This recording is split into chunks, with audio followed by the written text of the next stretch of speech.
Sunod na aplikante, pasok na.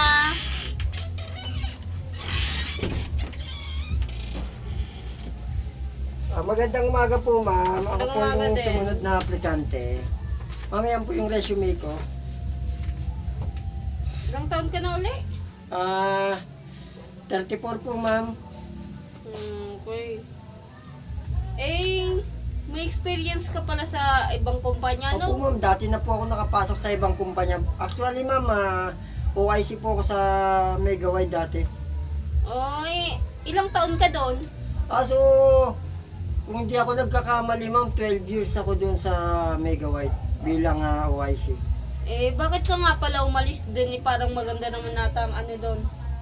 May konting problema, ma'am. So, nagkaroon po ng family problem. So, nagpasya po ako na magpahinga muna.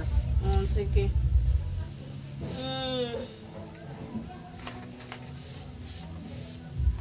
Sa tingin, ay may tatanong ako sa iyo. Sa tingin mo, anong maaambag mo sa ano na to, sa kumpanya na to kung tatanggapin ka namin dito? Wala. Ang bagal agad, ma'am. Grabe naman pala yung kumpanya nyo.